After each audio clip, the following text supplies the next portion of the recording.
neste momento em que nós lemos a Tua Palavra,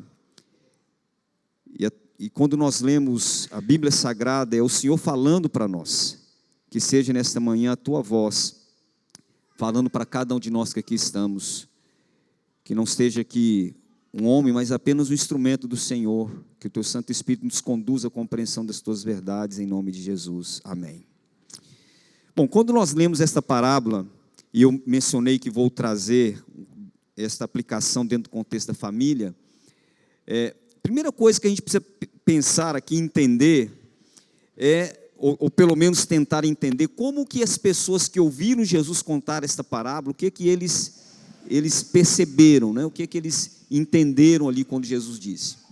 Jesus fala de uma mulher que tinha 10 moedas, 10 dracmas, e ela perde uma destas 10 dracmas, e ela faz todo um trabalho, um movimento ali para encontrar essas 10 dracmas. Bom, se eu fosse um pregador e você não conhecesse este texto, e eu contasse essa história para você, aqui nesta manhã, você talvez pensaria assim, mas que trabalho por causa de uma moeda. Porque para nós a moeda não tem quase que nenhum valor, né? Praticamente, não é isso? Sim ou não? Não tem. A moeda não tem muito valor. A gente se vê, às vezes, dependendo da moeda que vê, você não se dá nem o trabalho de abaixar para pegar. Então, para nós, quando a gente lê, a gente pensa dessa forma. Mas as pessoas que ouviram Jesus contar esta parábola, na mente deles, eles entenderam o seguinte: em primeiro lugar, que a moeda que essa mulher perdeu tinha um valor financeiro interessante. Uma dracma, ela valia o equivalente a um dia de trabalho de um trabalhador da época. Então, é um valor significativo, né? Para alguém que precisa trabalhar o dia inteiro e ganhar no final do dia ganhar o seu salário, o seu pão, para poder sustentar a sua família, etc. Não é fácil você perder um dia inteiro de trabalho, sim ou não? Não é fácil. Você vai atrás disso aí. É um esforço, é o seu suor, não é? Mas além desse entendimento que os ouvintes de Jesus tiveram, existe também uma compreensão que os teólogos apresentam, e eu concordo com ela, de que aquela dracma, ela poderia também fazer parte do dote de casamento dessa mulher. Então, além do valor monetário, existia um valor também sentimental, né? Existia um valor sentimental, representava, era algo que significava muito para ela, e podia até mesmo representar parte da sua certidão de casamento, né? Do seu documento, né, de casada. Então ela se coloca numa posição de busca, ela vai atrás, ela corre atrás dessa moeda, porque primeiro era algo que tinha um valor, mas mais importante do que isso, tinha um significado para ela, uma importância grande para ela. Então, quando a gente tem esse conceito, a forma de nós lermos a parábola muda, sim ou não? A gente já lê de uma forma diferente. Jesus está falando de alguma coisa pequena, mas que tinha grande valor e um significado muito grande. E como essa parábola ela aconteceu dentro da casa, eu pensei, quando eu li esse texto, em algum momento, né, da nossa caminhada aí com Deus, eu pensei, aqui tem a ver alguma coisa com a família. E aí eu comecei a me fazer algumas perguntas, e são as perguntas que eu quero lançar para vocês nesta manhã, para a nossa reflexão, né, para o nosso pensamento. Quais seriam algumas coisas pequenas, ou podem parecer pequenas, mas que são importantes dentro do contexto do nosso casamento, dentro do contexto do nosso relacionamento familiar, que com o passar do tempo acabam se perdendo. Eu queria que você pensasse nessa manhã, no seu casamento, no seu matrimônio, pensasse na sua família, no seu lar, e pensasse, enquanto a gente conversa aqui um pouco sobre este texto, se existe algum valor, alguma coisa importante, que você tem percebido que com o passar do tempo está deixando de existir na vida de vocês dois, como marido e mulher. no relacionamento entre a família, pais e filhos, irmãos. É uma reflexão, e é uma reflexão individual, pessoal. Eu não posso olhar para outro agora e julgar, olha, está faltando isso no seu casamento, neste momento. É algo que você precisa fazer. Mas a gente começa a pensar em algumas coisas, não é? A gente pode começar a pensar, por exemplo, no carinho. A gente pode começar a pensar no afeto. A gente pode pensar, por exemplo, no diálogo. A gente pode começar a pensar, né? Na oportunidade de gastar ou dedicar tempo para estar juntos.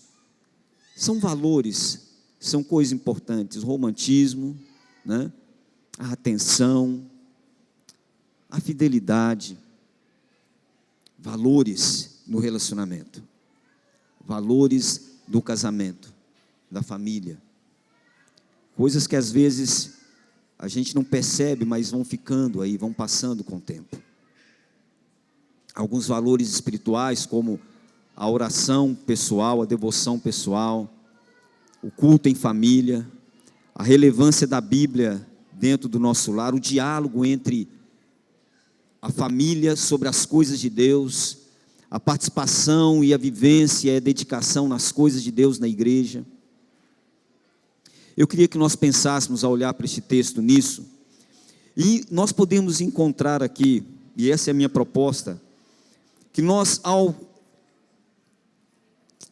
considerarmos se existe alguma coisa que precisa ser recuperada, algo importante, algum valor importante que está se perdendo e que precisa ser recuperado na nossa família, no nosso casamento, como que esta parábola pode nos ajudar a reencontrar, a recuperar, a restaurar estes valores?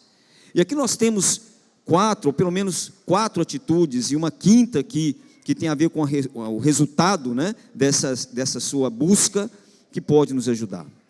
Qual foi a primeira coisa que esta mulher fez quando ela percebeu que esta moeda tinha sido perdida? A primeira ação dessa mulher, qual que foi?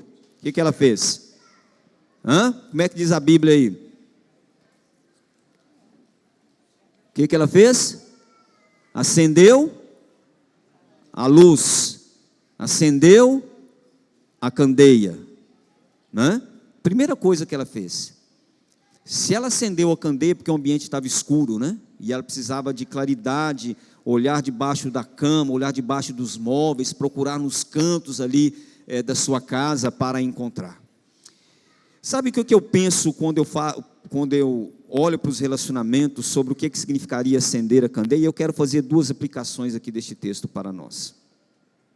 A primeira aplicação que eu vejo quando eu olho para essa ação da mulher de acender a candeia, eu vejo a primeira ação que tem a ver com a disposição que precisa haver em cada um de nós, membros da família, marido e mulher, em conversar sobre os assuntos envolvidos, relacionados, né, à nossa convivência, ao nosso relacionamento. Conversar significa nós trazermos à luz as coisas que nós estamos percebendo que no nosso relacionamento não está bom. Tornar claro, não é? É você olhar para sua esposa, olhar nos olhos dela, essa mulher que você ama, com quem um dia você se casou, e prometeu amar, respeitar, honrar e viver com ela até o fim, e olhar para ela e dizer: meu bem, eu estou percebendo que no nosso casamento, isso não está o quê? Não está bom, precisa melhorar. E a mesma coisa você fazer isso com seu esposo. E sabe mais, é você reconhecer, e nós temos a coragem de reconhecer aquilo que, naquilo que eu sinto falta, que eu estou sentindo falta, que é a minha parte, naquilo que eu estou errado, naquilo que eu preciso mudar, que eu preciso melhorar. Uma das coisas mais difíceis, às vezes, que precisa acontecer no relacionamento, mas mais difícil de acontecer, é eu olhar para a pessoa que eu amo e dizer o seguinte: olha, eu estou errado. Não é fácil, porque isso mexe com o nosso orgulho, né? Poder dizer, olha, eu estou errado, eu reconheço que eu estou falhando nesta parte, me perdoa, eu quero mudar, acender a candeia, ter a coragem de conversar reunir a família, e conversar sobre como está a nossa convivência familiar, como estão as coisas do nosso lar, o que está faltando na nossa família. A gente vai vivendo a vida, e o tempo vai passando, as coisas vão acontecendo, os filhos vão crescendo, e a gente vai vivendo, e a gente vai percebendo as coisas, e olha no geral e diz, não, mas está bom, as coisas estão bem, mas no fundo a gente sabe que não está bem, que algo precisa ser feito. Então a gente precisa ter essa coragem, sabe, de conversar sobre as coisas, sobre os assuntos que envolvem os nossos relacionamentos e que precisam ser melhorados, sobre aquilo que na minha vida pessoal eu preciso melhorar, sobre as decisões que eu preciso tomar, sobre as atitudes que eu preciso fazer. Então essa é uma primeira aplicação que eu vejo aqui quando eu leio este texto, mas eu vou para uma aplicação espiritual um pouco mais ampla, porque diz aqui que ela acendeu a candeia, e quando a gente vai na Bíblia, existe um texto que a gente aprende desde criança, né? Salmo 119, verso 105, diz para mim o que é que diz esse texto: lâmpada e luz. Então a palavra de Deus, ela é o que? A verdadeira luz, a verdadeira lâmpada, não é isso? Que ilumina a nossa vida, os nossos caminhos, as nossas decisões, como devemos viver. Então deixe-me aqui trazer algumas palavras, alguns conselhos para você, para o seu casamento, para a sua família. Se este livro não estiver sendo lido por você, como cristão, e se não estiver sendo lido na sua família, a luz está o quê?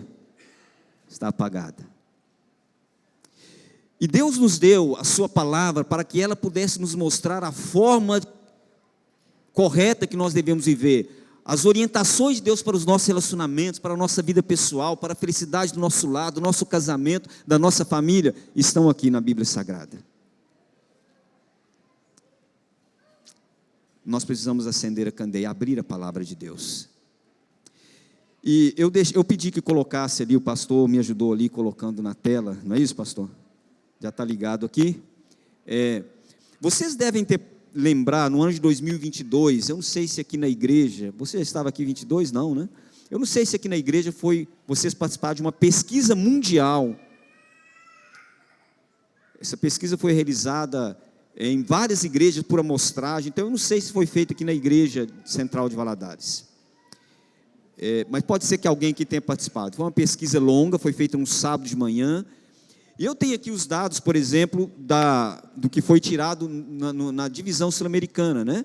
Que foi aí, voltando, 102 mil membros participaram nos 8 países, mais de 2.800 congregações, aí a porcentagem de homens e mulheres, e a porcentagem de idade, aí a maioria entre 18 e 45 anos, é uma pesquisa real. Dentre vários itens que foi perguntado sobre os hábitos devocionais da nossa família. E aqui estão 3 respostas que nos assustam. Nós dissemos nessa pesquisa, 50%, né, dos membros disseram que tem a sua devoção pessoal. 50% dizem, de manhã ou todo dia, em algum momento eu leio a minha Bíblia. 30% disseram que realizam o culto da família diariamente. E 16% dizem que realizam um culto uma vez por semana, e 8,3% alguma vez no mês. Talvez esses 16 sejam aqueles que fazem o culto do pôr do sol, né? Na sexta-feira e tal, uma vez por semana.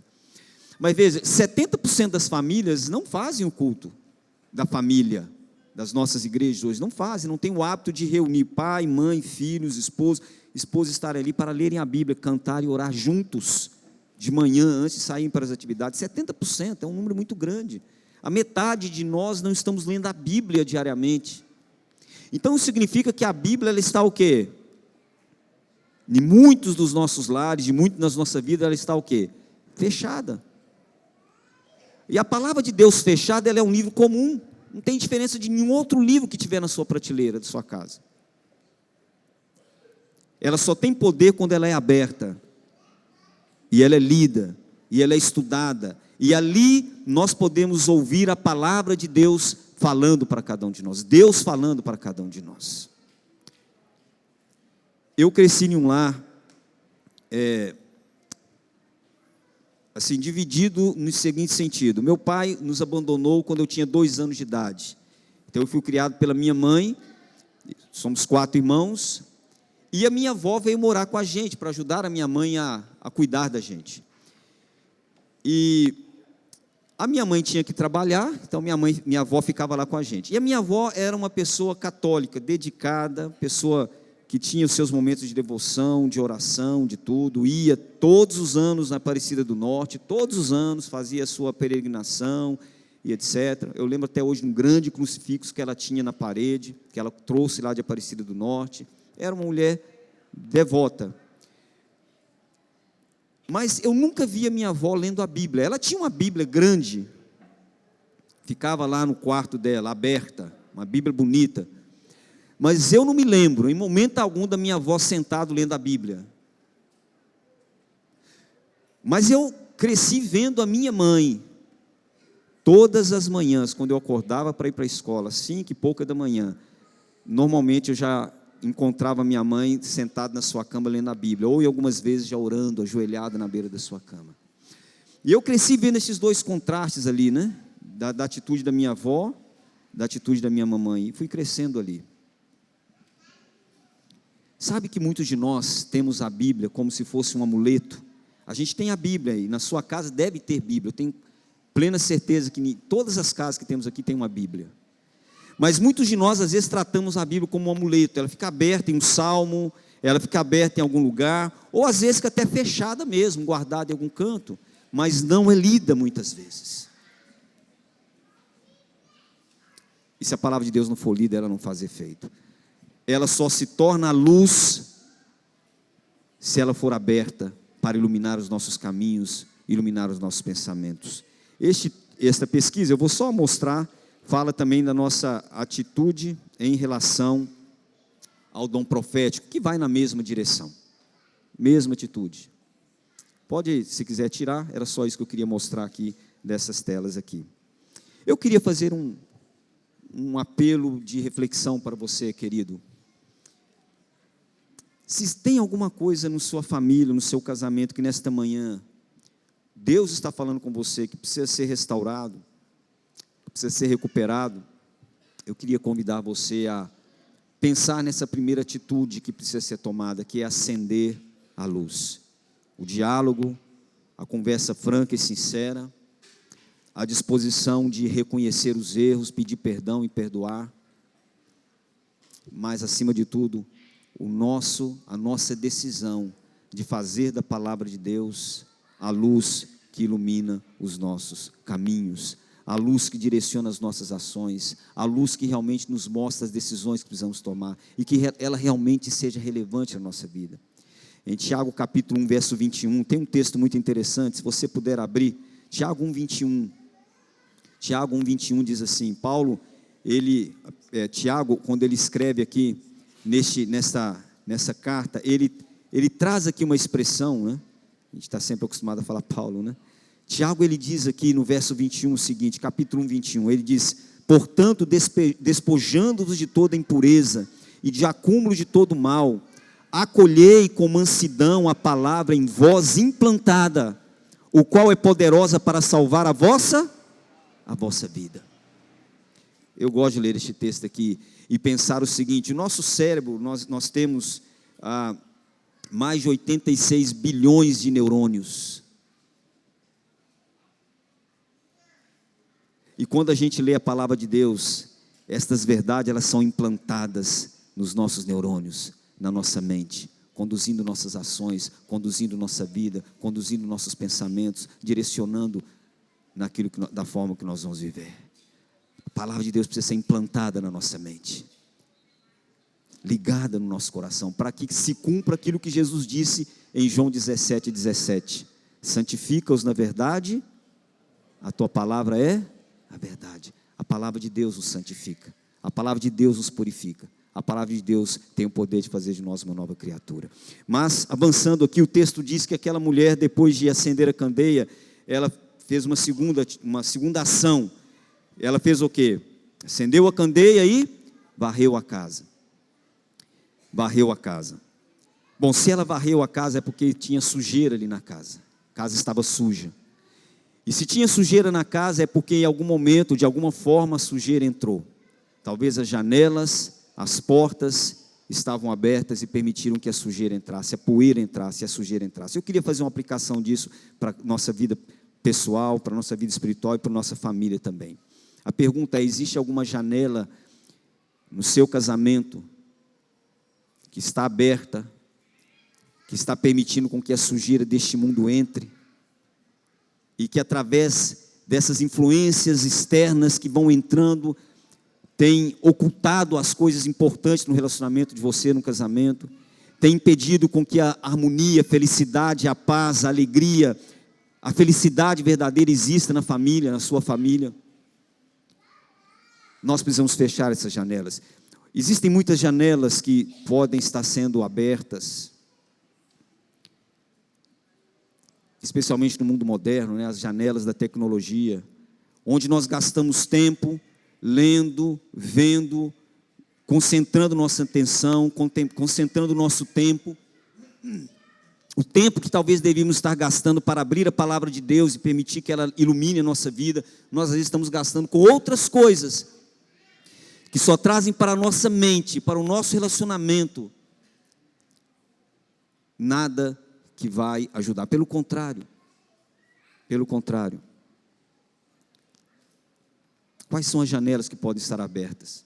Talvez os relacionamentos e as amizades, talvez seja a pornografia, e tantas outras possibilidades que eu possa estar deixando abertos na minha vida, no meu casamento, na minha família, que tem trazido sujeira para dentro dos nossos relacionamentos, estão ocultando esses valores, estão atrapalhando os nossos relacionamentos e nos afastando de Deus. Feche essas janelas. Feche essas janelas. Você consegue identificar alguma na sua vida? Aquilo que você tem lido, o tempo que você tem gastado, que tipo de programa que você tem visto na internet, na televisão, que tipo de pessoas com quem você tem tido a sua amizade? Eu não sei, você pode pensar algumas coisas, você percebe: isso não tem sido bom para a minha vida, isso não tem sido positivo para o meu relacionamento, isso está atrapalhando o meu casamento. Essa janela precisa ser fechada em nome de Jesus. É você que tem nas suas mãos a decisão para tomar e o poder para fechar essas janelas. E depois disso, claro, de fechar a janela, tem que remover a sujeira, tem que tirar aquilo que está ali, não é? Tem que tirar aquilo que entrou. E aí tem que ter a coragem de tomar a decisão de não somente, a partir daqui eu não vou fazer, mas aquilo que já está talvez fazendo parte da minha vida, que não é bom, eu vou tirar. E remover tudo isso. Conte com a promessa de Jesus Cristo, em 1 João 1, verso 9. Se confessarmos nossos pecados, Ele é fiel e justo para quê? Perdoar. Mas não somente perdoar, mas também o quê? Purificar, limpar. Então Ele está contigo nesta obra de limpeza, amém? O Espírito Santo tem poder para limpar, para purificar, para remover aquilo que não presta da sua vida, do seu casamento e da sua família, pelo poder de Deus.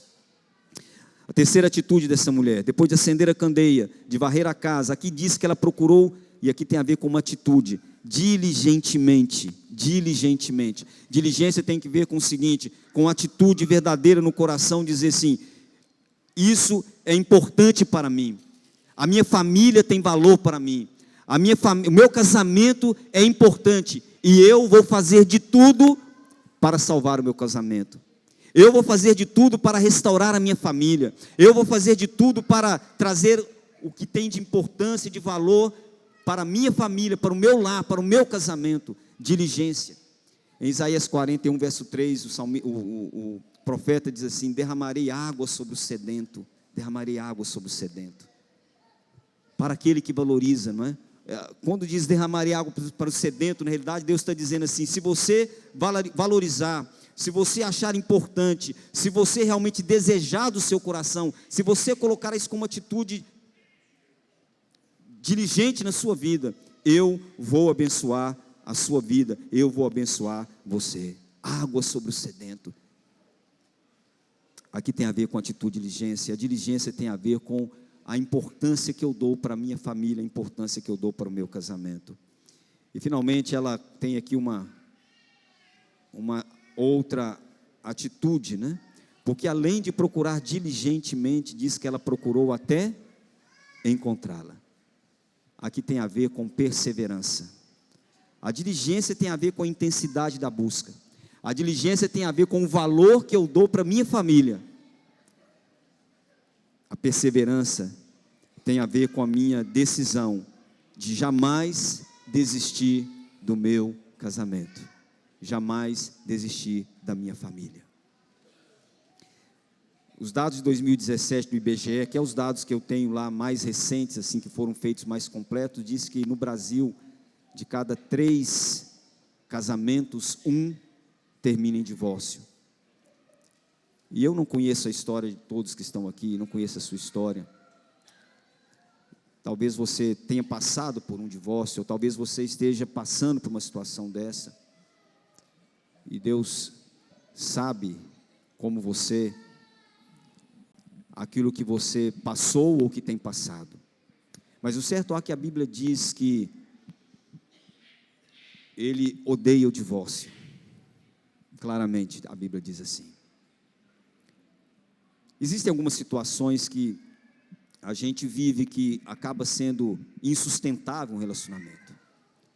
Mas existem muitas situações que, se fossem tomadas decisões anteriores e se fossem feitas com mais cuidado, com mais intensidade, com mais direção, eu permitisse a direção de Deus, do Espírito Santo em sua vida, se pudesse buscar com mais valor aquilo que Deus colocou diante de você, que é o seu casamento, algumas situações poderiam ter sido evitadas. Então, diligência significa o seguinte: você dizer, eu não vou desistir, eu vou fazer tudo o que está ao meu alcance e um pouco mais, para conseguir restaurar o meu casamento, para trazer felicidade para a minha família. Talvez eu esteja falando para um pai aqui que esteja lembrando de um filho ou de uma filha que não está mais nos caminhos de Deus. Foi criado na igreja, mas não está mais nos caminhos de Deus. Eu quero dizer a você, não desista do seu filho, não desista da sua filha. Deus ouve todas as orações, mas a oração de um pai, de uma mãe que se coloca diante do Senhor, com sinceridade intercede para Ele, Deus nunca vai deixar de ouvir essa oração. Nunca desista, nunca desista. Confie no poder de Deus. Eu quero ler o último texto dessa manhã para irmos encerrando. Este texto está em Neemias capítulo 4. Você conhece a história de Neemias? Ele foi para Jerusalém, saiu lá de Babilônia, na realidade no reino da Média, né? E ele sai então para restaurar Jerusalém. No capítulo 4 de Neemias, quando ele chega ali, ele enfrenta a oposição dos adversários. O capítulo 4 fala dessa luta de Neemias contra os inimigos que estavam se colocando contra a sua ação de restauração do templo, do muro, melhor dizendo. E às vezes existem os inimigos, né? Os inimigos se levantam contra a gente, contra a nossa família. E ele diz aqui no verso 13: então pus o povo por famílias, nos lugares baixos e abertos, por detrás do muro, com as suas espadas e as suas lanças e os seus arcos. Com uma mão uma ferramenta de trabalho, com outra mão a arma de luta.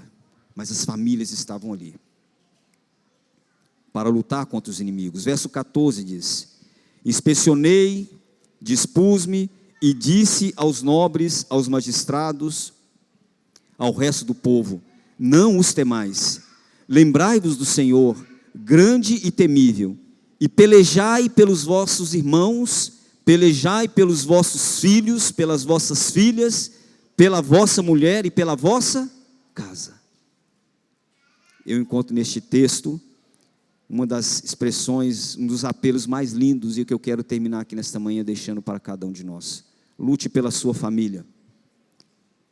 Lute pelos seus filhos, lute pelas suas filhas, pela sua mulher, pelo seu esposo, pela sua casa. Lute pela sua família. Persevere com essa intenção, com esse desejo. Reconheça que Deus tem poder para restaurar aquilo que foi perdido. E se você considera a sua família como algo precioso, valioso, eu tenho certeza que você vai sair daqui nessa manhã com a decisão de tomar todos os esforços possíveis e fazer o que for necessário para restaurar aquilo que se perdeu. Se você considera o seu casamento como algo precioso e valioso, eu tenho certeza que você não medirá esforços de viver diligentemente, com perseverança, com dedicação, para salvar a sua família. E sabe o que o verso diz? O verso 20 diz: no lugar em que ouvirdes o som da trombeta, para ali acorrerei a ter convosco, porque o nosso Deus, o que diz aí? Pelejará por nós. O nosso Deus pelejará por nós. Deus está com você nessa batalha. Deus está com você nessa luta. Se é o seu desejo, se é a sua vontade de restaurar aquilo que está perdido, de valorizar a sua família e o seu casamento, a Bíblia diz: Deus pelejará com você. Nós vamos ouvir a última música aqui do coral. E normalmente quando nós encerramos, o culto, a gente tem que sair com uma decisão no nosso coração. A gente tem que sair pensando naquilo que a gente ouviu e pensando: como que eu vou colocar isso na minha vida? E eu quero apelar a você, se nesta manhã você reconhece que alguma coisa precisa ser feita por você, para valorizar mais o seu casamento e a sua família, se alguma decisão precisa ser tomada para que esses valores precisem ser restaurados, enquanto o coral canta, faça a sua oração ao Senhor. E no meio da música, em algum momento que você quer demonstrar: Senhor, eu quero valorizar a minha família, o meu casamento, fique em pé, nós vamos encerrar no final com uma oração. Vamos ouvir esta música.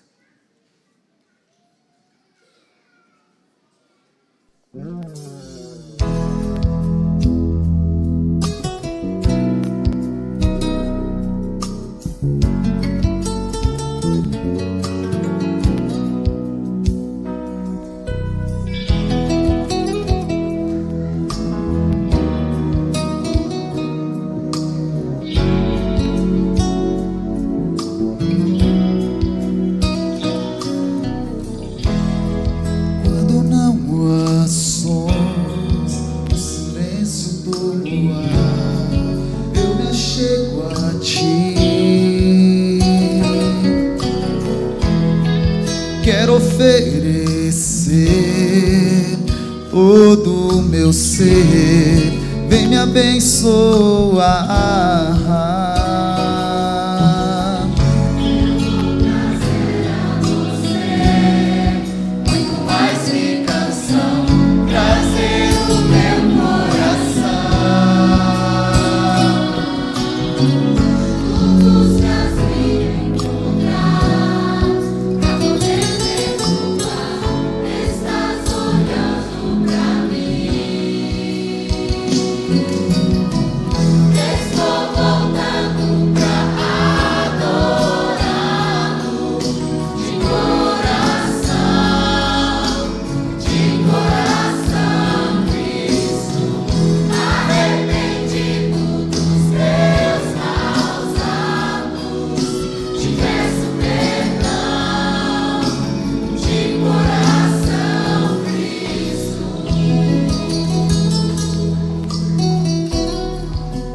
de coração.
Peço perdão de coração.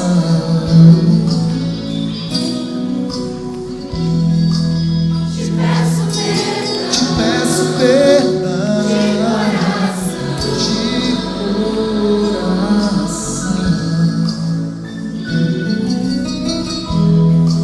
Te peço perdão, meu coração. Estou voltando pra adorá-lo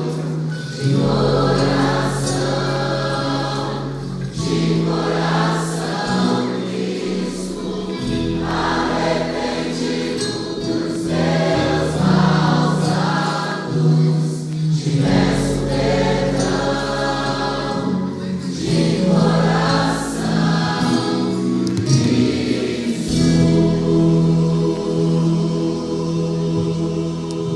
Amém. Amém. Nós vamos fazer a última oração. Não sei se seria pedir demais aqui. Talvez vai estar uma movimentação. Mas quem sabe aqui, se está aqui sua esposa, está longe de você. Eu queria nessa oração que você estivesse perto da sua esposa, do seu esposo. Se os filhos estão longe, que de repente eles pudessem estar perto também. Que tal? Dá uma movimentaçãozinha, não dá? Mas para a gente orar e consagrar todas as nossas famílias a Deus essa manhã. Chama aí o seu filho, se está longe, para ficar perto de você. Abraça ele, abraça ela e diz: meu filho, minha filha, nossa família é muito importante. Se você está longe de seu esposo, vai lá e abraça e diz: meu marido, meu bem, você é a coisa mais importante que tem para mim, minha esposa. E a gente vai orar todos juntos, abraçados aqui nesta manhã. Vamos encerrar este culto consagrando a Deus nossa família, nosso casamento, porque nossa família pertence a Deus, nosso lar pertence a Deus. E o inimigo não tem poder sobre ela. Lute pela sua família, lute pelo seu lar. O texto diz que aquela mulher, ela terminou ali e ela celebrou, chamou as amigas e celebrou. Talvez você diga: pastor, graças a Deus em casa está tudo bem, eu não estou percebendo nada que precisa, assim, está tudo bem, graças a Deus, amém. Então, querido, celebre isso, celebre, faça festa. A gente precisa celebrar as coisas pequenas, as conquistas pequenas. E à medida que você for percebendo que as coisas forem melhorando também no seu casamento, alguma coisa que você, a partir de hoje, for conseguindo ajustar, coisas que não estavam bem, celebre, louve a Deus por isso diariamente. Baixa o pão picolé com a tua esposa de vez em quando na praça e lembrar o tempo de namorado que vocês ficavam falando coisas românticas, olhando para as estrelas, para a lua, não é?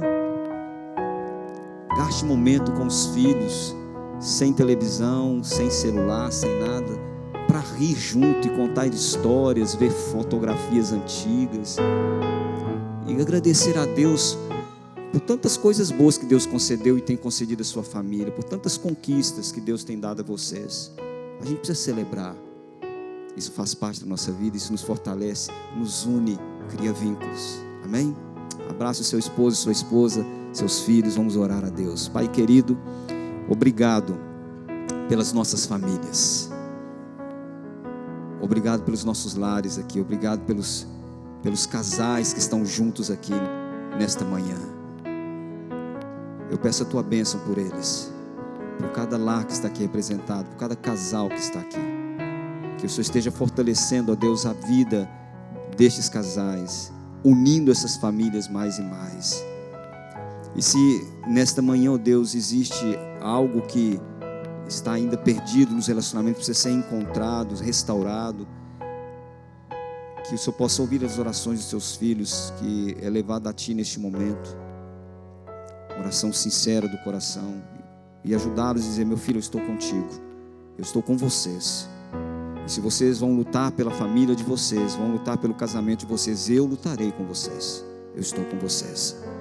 Obrigado pelos casamentos felizes, que não são perfeitos, porque não existe casamento perfeito, mas pelos casamentos felizes que nós temos aqui nesta igreja. Que o Senhor conserve assim e fortaleça dia a dia a vida desses casais e dessas famílias.